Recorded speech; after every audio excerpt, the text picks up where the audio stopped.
大家好，我係2D 班16號。我今日要同大家分享一本好有啟發性嘅書《生命中嘅美好缺陷》。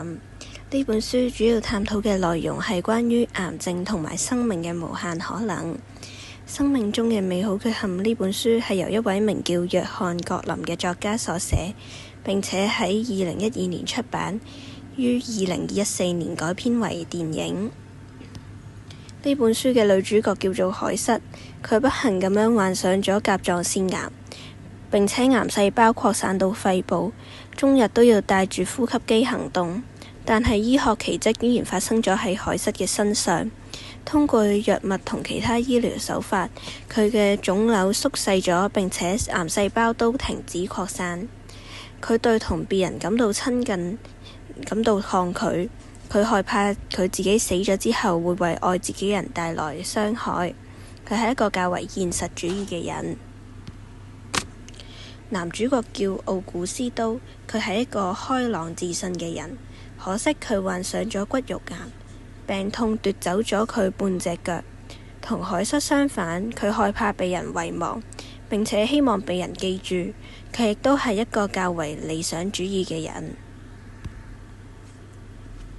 呢本書係以海瑟嘅視角展開，佢哋喺一個癌症互助會認識。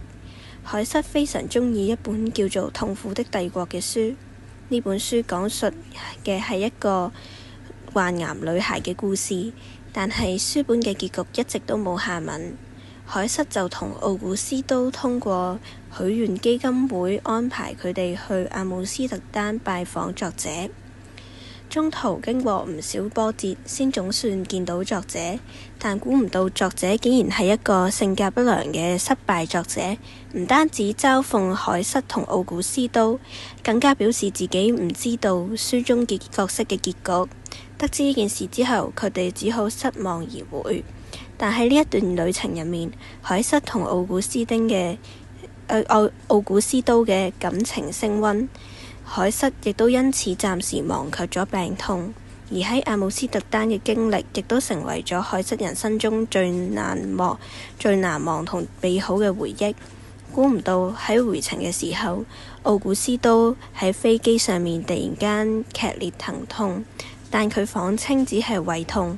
後來先發現，原來奧古斯都癌症復發並且擴散，但係佢選擇隱瞞，唔想海瑟擔心。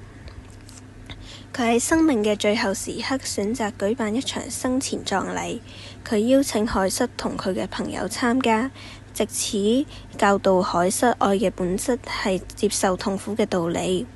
奧古斯都死咗之後，海瑟十分傷心，但佢收到一封奧古斯都生前寫俾佢嘅信，信中嘅內容令佢接受咗奧古斯都嘅離去，並且學會咗如何喺悲傷入面生活。呢本書令我明白咗一個道理：生命嘅價值唔在於長度，而在於你點樣定義自己嘅故事。起初，海瑟認為自己生命短暫，死咗之後會傷害同自己親近嘅人，因此消極面對生命，靜靜咁樣等待死亡。直到奧古斯都教識佢，愛唔係負擔，而係曾經存在嘅證明，令海瑟明白活在當下先係最重要。呢本書之所以可以同讀者產生共鳴，係因為呢本書並唔係戰勝病魔嘅勵志套路，而係拒絕心靈雞湯，誠實咁樣展現咗書中角色嘅痛苦同無力感，亦都讓我明白另外一個道理：喺注定失去嘅世界入面，敢於去愛先係最大嘅勇敢。生命中嘅美好缺陷呢本書係一本好有意義嘅書。